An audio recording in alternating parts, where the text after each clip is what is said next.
Hello, bonjour, bienvenue à tous. Ravi de vous retrouver de nouveau pour une recette simple et rapide.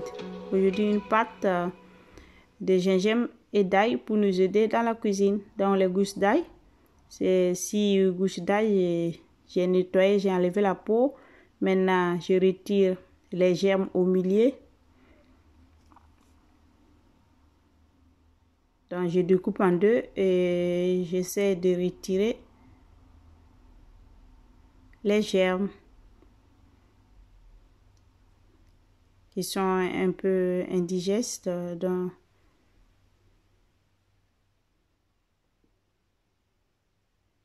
après, pour nettoyer les mains, un peu de vinaigre ou du bicarbonate. Vous frottez sur les mains, vous rincez et ça part. Ou vous utilisez les gants. Dans le bocal pour écraser, j'ai mis l'ail, de l'huile d'olive ou huile végétale,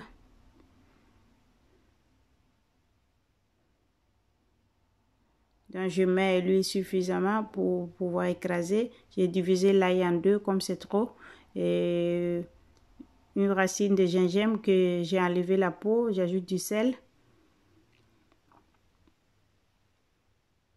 Donc maintenant, je vais partir le robot. J'essaie de bien mixer. Quand ça se bloque, j'enlève, je tourne un peu et je remets, je continue à écraser. Je veux faire voir la pâte, c'est pas encore prête, comme je dois ajouter. Maintenant, je vais ajouter du curcuma, c'est optionnel. Moi, je l'utilise dans presque tous mes sauces, donc j'ajoute dedans.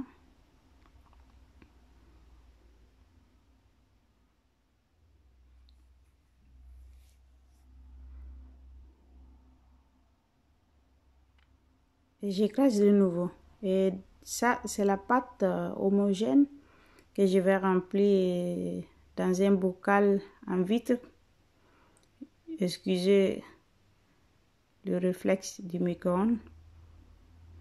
Dans un bocal en vitre qui est toujours bon pour la conservation. Dans le frigo, c'est conseillé d'utiliser le vitre.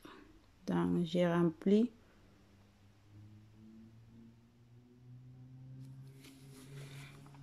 Je vais ajouter encore un peu d'huile d'olive.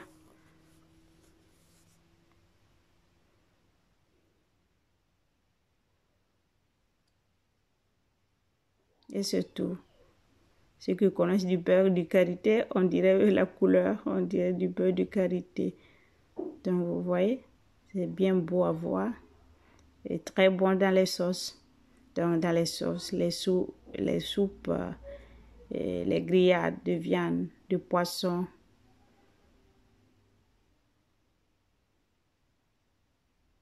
Et ça dure aussi dans le frigo. Ça me fait quelquefois même 2 semaines et c'est encore bon.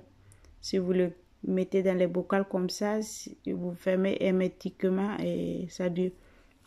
Donc je vous laisse une idée recette des poissons que j'ai bien nettoyés. J'ai mis la pâte, l'assaisonnement au persil, la pâte de gingembre et de l'ail, un peu de sel, d'huile et les légumes aussi. J'ai mariné avec la pâte de l'ail et du persil et j'ai mis tout au four. Donc ça c'est le résultat de la pâte d'ail et de gingembre que j'ai décoré avec du poivre. Et c'est tout. Si vous avez aimé la recette, les astuces, la vidéo, partagez, likez, commentez. Ceux qui sont nouveaux, abonnez, que vous ne le regretterez pas. Et ceux qui sont abonnés, qui n'ont pas activé la cloche, activez pour plus de vidéos. C'est tout. À bientôt. Ciao à toutes et grazie.